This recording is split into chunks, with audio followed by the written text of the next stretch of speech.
Number 5. Avati Jõhvi riigigümnaasiumi ja Jõhvi põhikooli ühendav koridor. 225 kuvamist. Möödunud aasta sügisel sai alguse ehitusperiood, mille käigus tehti projekteerimise ehitushange, mis sisaldas Jõhvi riigigümnaasiumi ja Jõhvi põhikooli vahelisi tunneli ehitamist. Projekteerimise ehitushanke põhjus oli see, et ei olnud aega raisata, kuna üks kool vajas toitlustamist ja teine kool tahtis kiiresti keldriruumid korda teha ja niimoodi tekkis niisugune hea idee, et toit võiks läbi keldri jõuda ühest koolist teise ja saigi alustatud selle hankega. Esmaeesmärk ongi see, et kuna me oleme nõus olnud toitlustama riigigümnaasiumit oma põhikooli sööklast ja siis ei saanud seda toitu kuidagi sinna viia, et ei olnud mõtet neid autodega nendega viia, et siis selleks kutsuda ellu selline tunneli või ehitus, et viia neid toidukärusid. Aga teine, mis kõige rohkem hea meelt valmistab meie kui põhikooli perele, on see, et me saime ühe ruumi väga korda, mis enne oli must ja kole ja selline ehtne kelder. Et nüüd on meil suur ja avar ruum, kus põhikooli lapsed saavad hakata oma vaba aega veetma. Meie õpilased saavad ju kasutada Jõhvi selle valla spordikompleksi, nad saavad sinna minna, raamatukogu, mis asub põhikoolis, saavad seda kasutada. Ja teine asi on see, et ega siis teistpidi liikumine on samasugune teretulnud, et ega siis meie kooli pinnad on ka avatud põhikooli õpilastele, kui nende õpetajad leiavad, et oleks vaja näiteks meie aatriumi kasutada või mingit asja, siis on teretulnud. Peamine on toidu kandmine ühest koolist teise, aga ka kahtlemata see, et saadi ühe korrektselt korda tehtud ruumi, kus lapsed saavad ka seda oma tegevuseks kasutada. Ruumi ehitamisel oli ka mõeldud, et see ruum oleks kindlasti korralikult ventileeritud ja samuti, et tuleohutusnõuded vastaksid nõuetele. Ehitusluba oli välja antud möödunud aasta novembrikuu seisuga ja siis läks paralleelselt nii projekteerimiseks kui ka ehitamiseks ning ehitus lõppes käesoleva aasta 27. märtsil, mil allkirjastati vastuvõtmise akt. Projekti maksumus oli pisut üle 100 000 euro. Number 4. Laupäeva õhtul politseist põgenenud kiiruseületajale määrati arest. 281 kuvamist. Laupäeval 25. juuni õhtul kella 19 paiku märkasid Jõhvi politseijaoskonna politseinikud Jõhvi-Tartu-Valga maantee 21. kilomeetril Jõhvi suunas suurel kiirusel liikunud sõidukit BMW. Hetkel, mil autot märgati, näitas kiiruse mõõtja kiiruseks 155 kilomeetrit tunnis. Sõiduki juhile anti koheselt peatumismärguanne, mida juht eiras ja jätkas sõitmist. Politseinikud asusid sõidukit jälitama ja pärast pooletunnist tagaajamist õnnestus sõiduk tänu teesulgudele peatada. BMW roolis oli 44-aastane kaine ja juhtimisõigusega mees. Kaasreisijatena olid autos mehe abikaasa, 30-aastane naine ja sõiduki juhi ja naise 4-aastane laps. Sõiduki juht ja autos viibinud reisijad toimetati politseijaoskonda. Kaasreisijad lahkusid pärast menetlustoiminguid, BMW juht paigutati arestimajja. Jõhvi politseijaoskonna juhi Kalle Kuusiku sõnul on hämmastav, kui ükskõikselt käitus roolis olnud mees oma perekonna eelkõige 4-aastase lapse suhtes. Tõepoolest 25. juunil BMW-d juhtinud 44-aastane meesterahvas eiras politsei peatumismärguannet ja üritas põgeneda politseipatrullide eest, et vältida karistust eelnevalt kiirusületamise eest. Pärast üpriski pikka ja ohtlikku tagaajamist oli auto peatatud päris mitme politseisõidukiga ja kiirusületaja oli tabatud. Ma leian, et selline vastutustundetu käitumine on täiesti mõistmatu. Ei ole üldselt arusaadav, millele see inimene mõtles sellel ajal, seades ohtu kõigepealt autos olnud enda pere, abikaasa ja 4-aastase lapse. Samuti arvestades, et kiirused jõudsid ligi 190 kilomeetrini tunnis, oli ka oht kogu ümbritsevale liiklusele.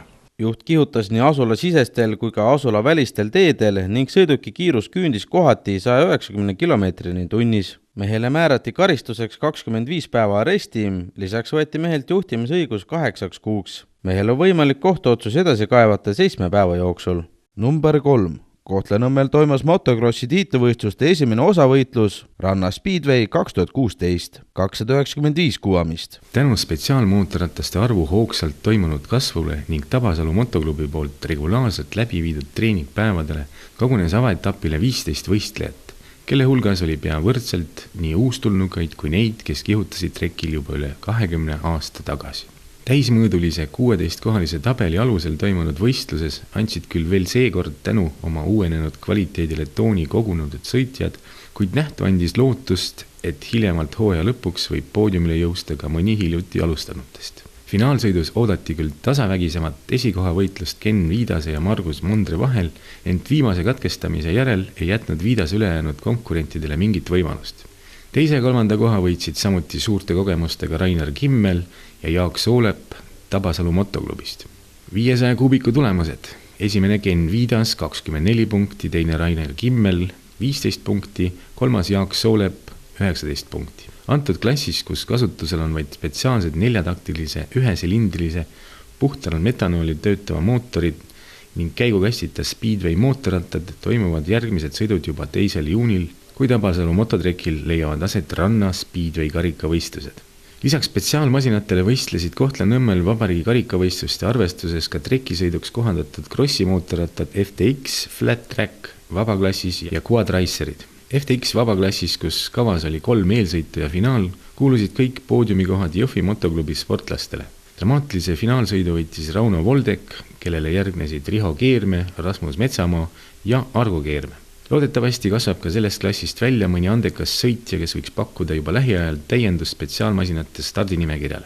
Quad Raceritel oli parem Argo Tigane, Virgo Tigase ja Karon Reesna ees, teatab motosport.ee.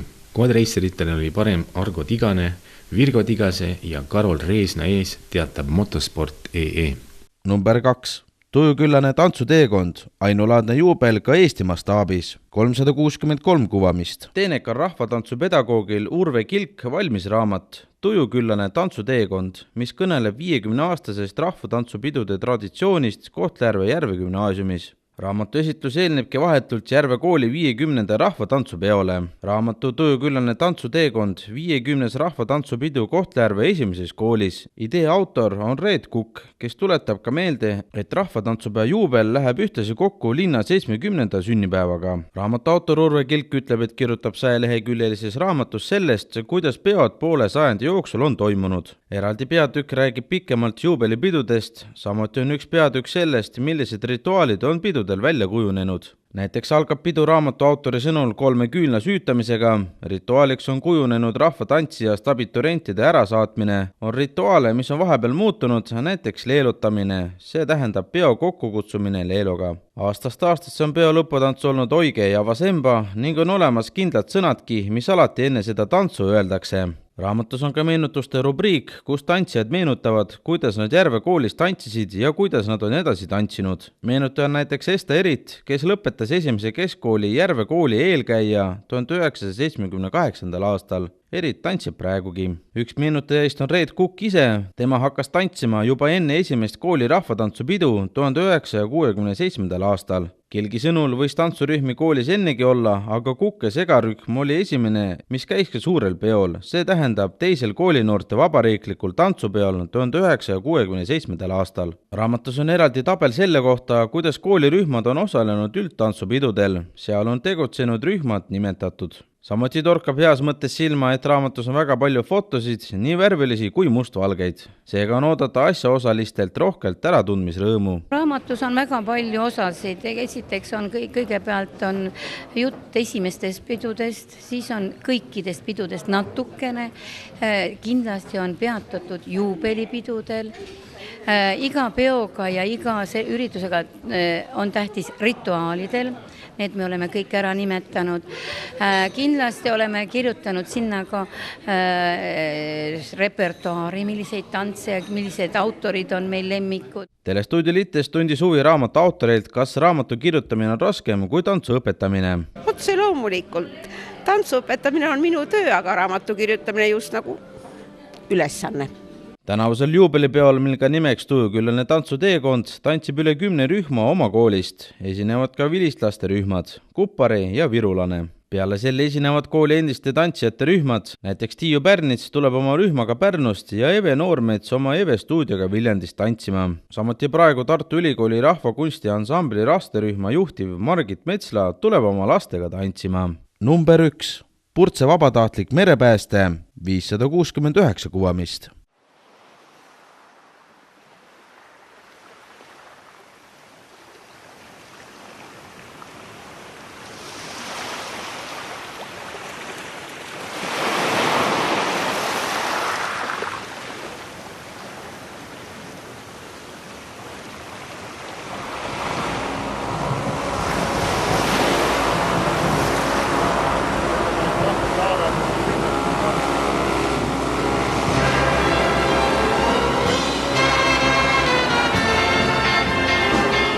Lisaks kutselistele päästjatele ja merepäästjatele loovad Eestis turvalisust ka meie elanikud ise. Vabatahtlikud teevad ennetustööd, panustavad pääste- ja politseitöösse ning edendavad oma kogukonnas seltsielu. Kogu Eestit võrgustikuna katvad vabatahtlikud päästjad, merepäästjad, abipolitseinikud, naabrivalve liikmed ja teised aktivistid täiendavad kutseliste päästjate ja politsei- ja piirivalveameti kutseliste merepäästjate tegevust, seovad kogukonda ja jõuametkondi ning aitavad lahendada ja ennetada õnnetusi. Merepääste sündmuste arv kasvab aasta-aastalt. Merepääste ja otsingutööde arv on viimastel aastatel kasvanud, samuti on kasvanud hädas olnud inimeste ja päästetute arv.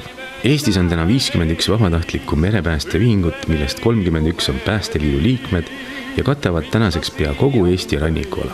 Keskmine reageerimise aeg vabatahtlikel merepäästjatel on 15 minutit kuni 1 tund. Vabatahtlikud merepäästjad aitavad leida ja päästa Eesti vetes ohtu sattunud või kaduma jäänud inimesi, laevu, lennukeid ja muid sõidukeid. Eestis on ujuvvahendite tehniline abi seadusega reguleerimata. Aluste pukseerimine ei ole politsei- ja piirivalveameti ülesanne. Loomulikult jälgitakse riikliku struktuuriüksuse poolt mereõnnetuse puhul alust, et vältida ohtlikke olukordi. Merepääste- ja koordinatsioonikeskus GRCC, mis vastutab SAR-tööde tõhusa juhtimise ja korraldamise ning koordineerimise eest kogu Eesti vastutusalal. Korrapidaja hindab olukorda, kui olukord sündmuskohal võib ohtlikuks muutuda, eeskätt päästetakse inimesed ja vajadusel osutatakse abi ka aluse pukseerimisel. Täna üha enam teostavad väikelaeva abi vabatahtlikud merepäästjad, veesõidukite mootoririike kütuse lõppemisel või madalikule sõidul. Seda loomulikult kokkuleppel aluse kapteniga ja kokkulepitud tasu eest, kuna igasugune pukseerimine ja aluse madalikult vabastamisega seondub vastutus, kulud ja riskid vabatahtlikule ühingule. Vabatahtlikke merepäästeühinguid koondavad täna katusorganisatsioonid Mittetulundusühing Päästeliit ja Mittetulundusühing Eesti Vabatahtlik mere- ja järvepääste. Merepäästetöödel osalemiseks tuleb läbida 60-tunnine merepääste koolitus, mille lõpetaja saab merepäästetööde väljaõppe läbimist tõendava tunnistuse. Politsei- ja piirivalveameti eelarvest hüvitatakse merepäästetöödega seotud side- ja kütusekulud. Lisaks toetab Politsei- ja piirivalveamet ühinguid eelarveliste võimaluste piires, veesõidukite remonttöödel ja merepääste varustuse soetamisel. Kunagi siis 2010 tulime selle mõtte peale siis, et kui öelda isegi seadust, vabatahtliku merepääste seadust, siis luua ka selline üksus siia, nagu Purtse vabatahtlik merepääst. Et paar üksust oli juba Eestis too moment loodud ja eks ajendas ka nagu see, et siis politsei piirivalve poolt ei olnud enam nagu igas sadamas nagu vanasti suvisel rannahooajal ja lähimad siis täna Purtses ja ka too moment oli Kunda ja teiselt poolt siis Narva-Jõesuu. Ja kuna arendus hakkas ka siinpool käima, siis igasuguste sadamate ja rahvaarvu poolt, siis leidsime, et võiks meil selline üksus olla ja koolitada ennast, et oleks nagu sellel kogukonnal siin nagu vähe kiirem abi ja saaksime nagu ka PPA-le nagu toeks olla. Põhi nagu teema oli muidugi see, et tegutsesime 2 aastat ilma aluseta, ehk siis nagu ei ole ka rekkamees ilma rekkata mingi mees. Samamoodi siis see 2 aastat tegelesime hästi intensiivselt siis enda koolitamisega. Ja selleks oli siis meil abiks oli Revali merekool. Ja ka ise natuke aitasin, kuna kunagi nagu päästekogemus olemas, ehk siis helikopterilt pinnalt päästjana sain ka oma kogemusi jagada. Ja nii see alguse sai, kuni siis 3 aastat tagasi PPA siis võõrandas meile laeva, mis siin taga taamal on. Siis sisuliselt aastal läks siis selle siis kordapanekuga. Tulime omal jõul ära ilusti. Selles mõttes oli laev täitsa aus ja ka täna ilusti töötab. Ja siis tuli idee, et meie suur unistus, et saaks ka riipkaatri. Loomulikult sellist raha nagu vabatahtlikele ei ole, et sellist nagu osta või läheme uut kaatrit. Ja hakkasime siis nagu jälgima, et Soomes täitsa olemas sellised endised vabatahtlike merepäästjate kaatrid, mis olid siis nagu oksjonil. Leppisime neile kokku ja eks meil anti 4 kuud aega, et summa on selline ja kui te selle kogute, siis lööme käed. Ja siis tuli siuke uitmõte, et miks mitte panna sotsiaalmeediasse ja siukse teha kampaania, et annetage kogukonnale, et annetage siis kaatri jaoks raha. Meil oli väga uskusime, et äkki kui poole saame, et siis me poole leiame ise sealt kuidagi. Me võtame kas või laenu. ja üllatus, et jäi seal natukene nagu puudu ja ka PPA lõpuks tuli siis meile nagu appi ja täna on see kaater kodus. Täna me oleme valves, konkreetselt praegu oleme ka valves, meil on Politsei- ja Piirivalveametiga leping ja täna me oleme siis 40 minutiga peaksime nagu välja sõitma siit sadamast. Oleme seda aega muutnud, nädalavahetustel on teinekord 15 minutit, 30 minutit, reeglina nädala sees on 40 minutit.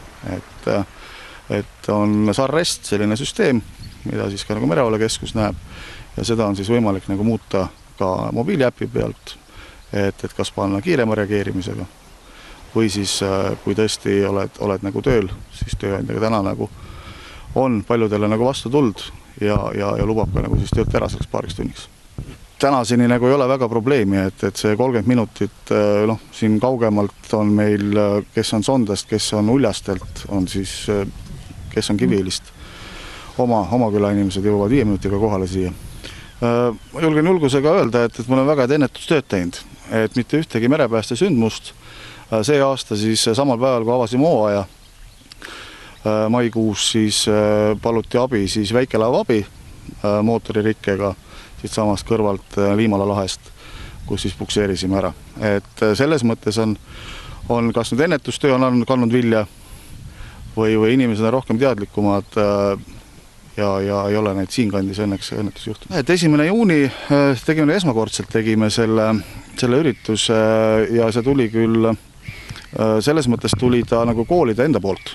Et mis meil väga teretuld, et me ei reklaaminud seda ise välja, vaid palve tuli sealt poolt ja aeg oli õige, suplushooaeg oli hakkamas ja 120 last olid siis siin samas Purtse sadamas, et praegu me oleme Purtse jahtsadamas, olid kohal ja tagasiside oli väga positiivne, ka nii kaugele, et ka Kiviõli kool soovib meiega samasuguse ürituse teha siis sellel sügisel. Tänane päev koosnes siis praktilisest õppest, päästeparve madalikult lahti tõmbamisest ja siis kaatrini ja inimeste viimisest maale.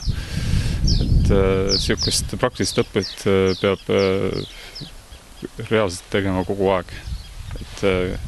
Et nagu ohuolukordades juba on seda nagu õppida hilja. Täna oli kohal 7 merepäästet, kellest pooltel on ka 1.–2. aste ja osad lähevad nüüd augustikuus saavad ka 2. astme kursuse läbitud, siis saavad ka iseseisvalt merepäästeõppust juhtida. 1. aste ongi, et sa saad olla kaasatud merepääste juhtumitel, aga sa ei saa üksinda iseseisvalt seda juhtida seda päästesündmust. Et 2. aste annab juba õiguse ja võimaluse siis ka ise selle juhtida seda meeskonda. Tegemist oli naiskodukaitsjatega, kellele me tegime praktilise merepääste õppepäeva. Siiamaani merepääste nagu kogemus neil puudus, et inimesed olid täiesti võõrad merest. Tundus, et neile meeldis. Kuulume katusorganisatsiooni Päästeliit. Rahastust veel otseselt ei ole, ainult kui vallapoolne toetus ja liikmemaksud, aga ka riigipoolne abi. Et meil nagu teenuste ise ei ole osutanud, et meil teenusraha puudub. Et kõik, mis on kõik annetustest. Et väga suurt abi on pannud ka Pald, kes meid toetab iga aasta. Ja ka Politsei- ja Piirivalveamet. Päästeliidu poolt tuleb meile igasugune juriidiline abi ja ka varustust on soetatud sealt. Ma enda kohta võin öelda, et eks mul on see kiiks olnud juba mitukümmend aastat. Teised poisid, eks see tunne, et kui küsida, et miks mulle meeldib inimesi päästa, siis seda tunnet ei saagi nagu selles mõttes nagu sõnadega öelda, et see kuskilt tuleb. Ja see ei ole kindlasti hobi, kuna sul on kohustused, sul on lepingud, sul on oma pere, aga kui midagi juhtub, siis on kõik mehed kohal ja pärast küsida, et aga miks sa seda teed, siis keegi ei oskagi sellele vastata. See lihtsalt tuleb. Ja see peaks olema iga kodaniku kohus seda teha. Ei, kindlasti limiit täis ei ole, et täna on meil 14 aktiivset koolitatud vabatahtlikku merepäästjat. Kindlasti eelistatult ootakse nagu siit lähipiirkonnast inimesi. Meil on veel vabatahtlikud, on siin ida pool on Soome lahes on Toila vabatahtlik merepääste ja teiselt poolt siis ka looda praegu Kunda vabatahtlik, kellega me siis ka nagu koostööd teeme.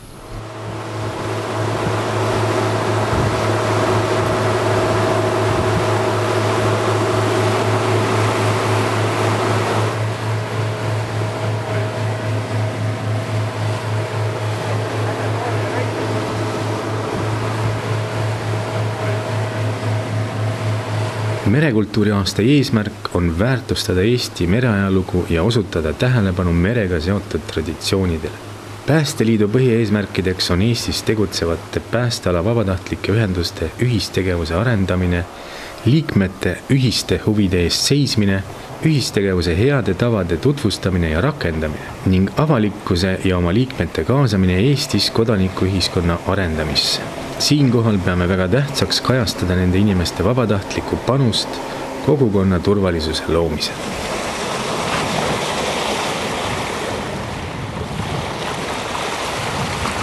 Kui sa tunned, et sul on samasugune kiiks sees nagu meilgi, siis võtta julgelt ühendust, kas siis sotsiaalmeedia kaudu või läbi PPA. Teile antakse kontaktid.